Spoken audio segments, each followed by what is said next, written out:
Miss Mamby-Pamby in Australia ask Mother Mamby-Pamby Hillary about the important question of women's aesthetics.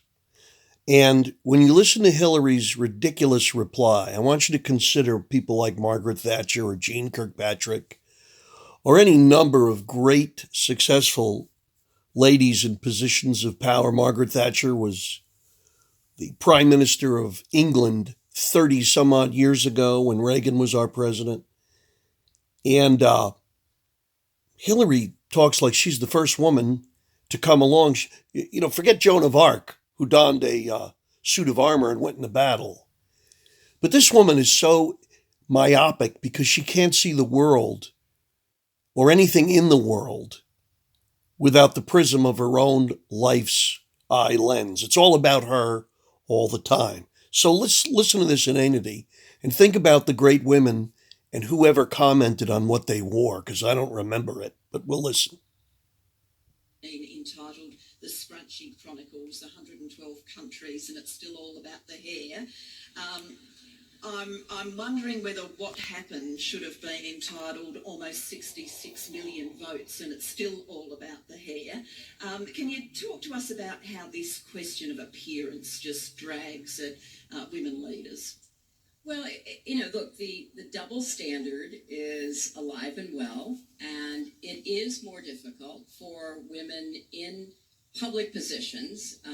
We'll talk about politics, but it's true in business, it's true in the media, it's just true across the board, because there are expectations about women's appearance that are deep in our collective DNA. So that people feel free to comment either favorably or unfavorably about hairstyles, clothing fashions, and all the rest of it. Now, some of that is because we are still getting used to seeing women in these roles. When you are the only woman doing something, or you are the first woman doing something, there is... The only woman? The first woman? Can you believe the psychobabble of this maniac, psychopath, ego freight train of inanity and stupidity? You know, if it wasn't for her mental insanity, her clothing at least distracts you from just how toxic and insane she is. And who dresses like this woman? She wears an oven mitt for as a dress and pays $5,000 for them. And she looks like a communist oven mitt. It's just insane. Now, some of that is because we are still getting used to seeing women in these roles.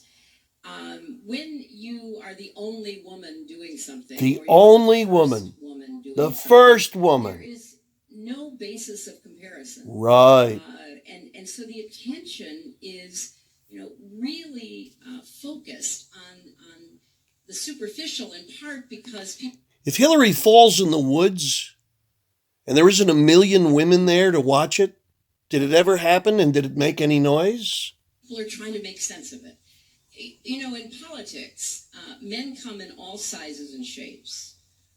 All kinds of hairstyles or no hair at all. And it is not remarked upon because you are used to seeing men in these roles. But all women look alike. That's what she's construing. Men can come in all shapes and sizes because they're men.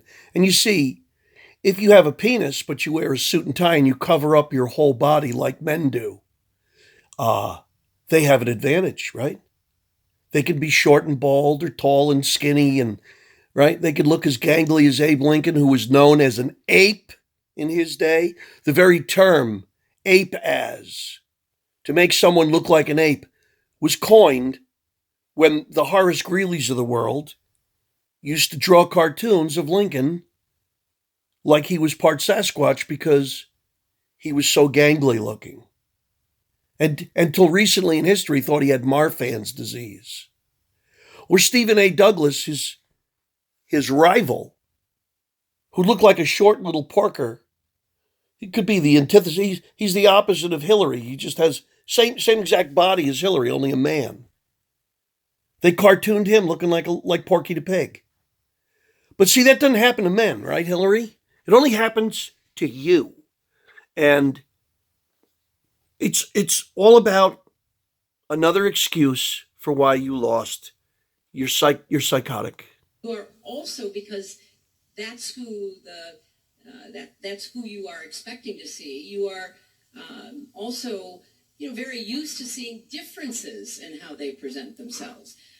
But we are still breaking through. We're breaking through glass ceilings. Glass ceilings. Glass We ceilings. spend a lot of time when you are in the public arena trying to figure it out for ourselves, trying to get to the point where you don't have to think. Well, I about hope you've had enough of her, because I which have. is, This woman not yet achievable, is beyond something insane. that Can we you imagine going around summit talking for. like this person? And I did calculate, when you think about, let's say you spend as a woman an hour a day doing your hair and makeup, and I had a campaign of about 600 hours because it was 600 days. So you divide that and think of how many weeks you are spending. They don't make fun of Trump and his hair. Remember that?